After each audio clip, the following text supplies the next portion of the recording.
What's going on, Dolphins? It is your boy Dillon, and I've got a few things to talk to you about today. So go ahead and just get right into it. So, to kind of preview a little bit, I'm gonna start doing, as I get reports and see things on, players for this upcoming draft, I'm gonna start doing little profiles and stuff for you. I figure that's good. So I'm gonna do one today on Daniel Jones, quarterback from Duke. And then I got some information on Albert Wilson, a little talk about Brian Flores, our potential next head coach, and some Xavien Howard stuff as well at the Pro Bowl. So, first off, I'll go ahead and get into Daniel Jones. He's the quarterback from Duke. He's 6'5". The Dolphins apparently have already interviewed him at one point, probably at the Senior Bowl, I think. Anyway, they have already interviewed him.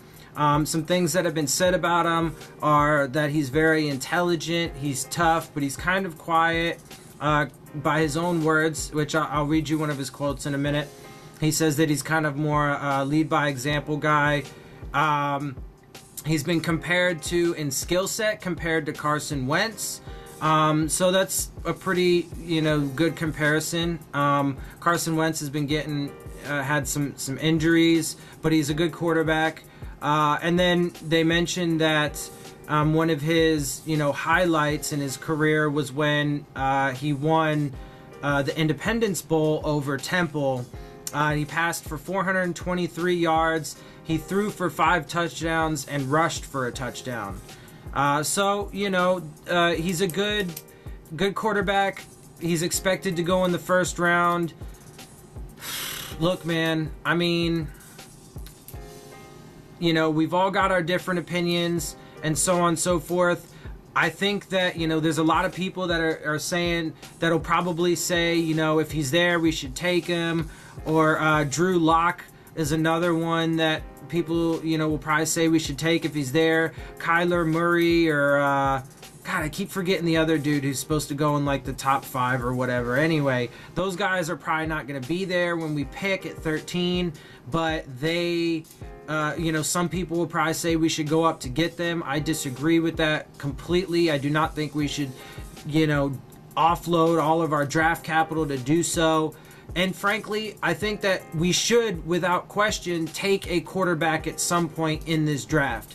I absolutely do not think it should be in the first round, nor will I think it should be in the first round.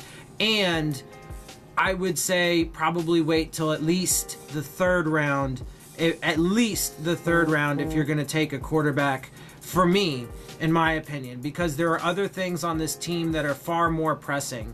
First of all, I think that we should take an interior offensive lineman, either a center or a guard, in the first round, because no matter who we have at quarterback, I'll say this again for like the 100 millionth time, no matter who we have at quarterback, if we can't open up running lanes to help support them with the run game, and if we can't protect the quarterback and all he does all day is get sacked, well then, what fucking good is having a really great quarterback prospect or any quarterback prospect? So we need to have some strength on that offensive line. Tunsil, James, good. We need to fix up. I think Jesse James had some rough games last year and so on and so forth, but I think a lot of that was in part because of the people he was playing with, because of the constant shuffling on the line, because of the inconsistency with, the team as a whole. I think he had some plays that were very bad that he was responsible for sure. But everybody had a down year, and I don't think it's time to give up on him at right guard. So primarily, I think we need to focus on that left guard and center positions.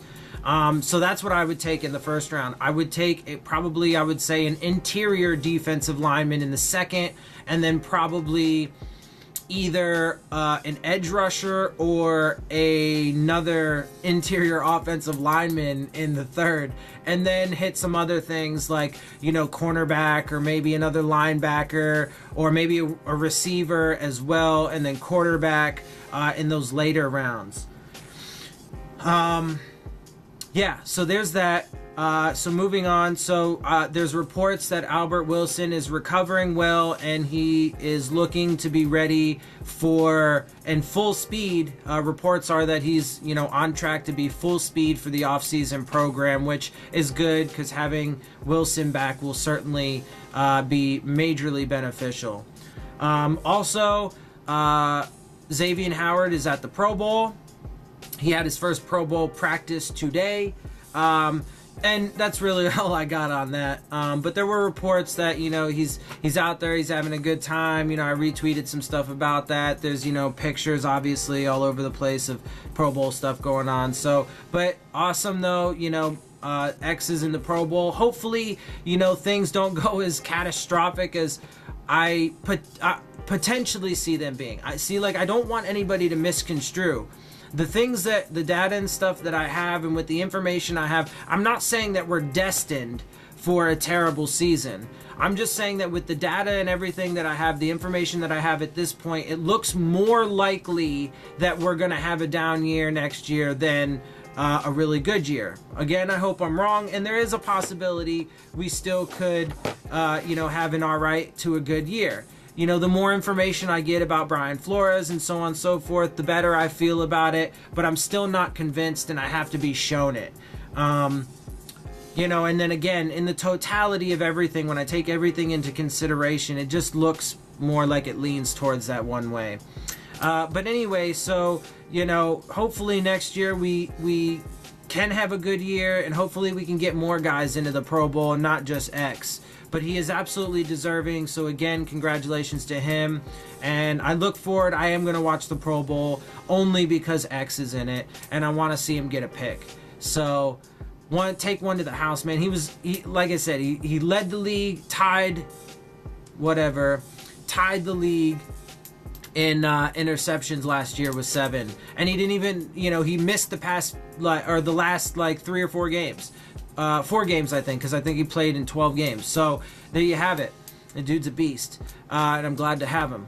So the final thing I got for you guys is that apparently today the Dolphins are holding their second interview with Brian Flores, although it's expected that it's not so much an interview because we expect that he's just going to be, at this point, we expect he is going to be the next head coach, and it's more of a formality thing, trying to hammer out certain details and so on and so forth to make sure that, he gets everything, they get everything settled with coaching staff and so on and so forth. So, there you have it. That's all the news I got for you guys today. I hope you guys enjoy it. As you see, I'm trying to make sure too, as part of my presentation, that I get things out a little bit more concise too, because I know sometimes I get a little crazy and go off on rants, and try and minimize that a little bit because sometimes it gets too long even for me.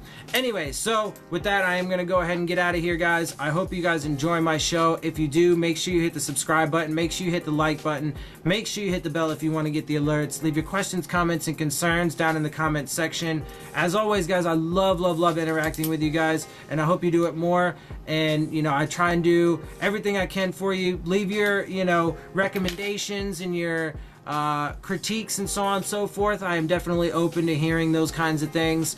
You could ask a couple of the viewers. I have taken some of their suggestions already, so go ahead and give me your feedback and let me know. Also, of course, as always, make sure you follow me on Twitter at Dillon Tartaro. And with that, I'm out. I'll see y'all soon. Fins up.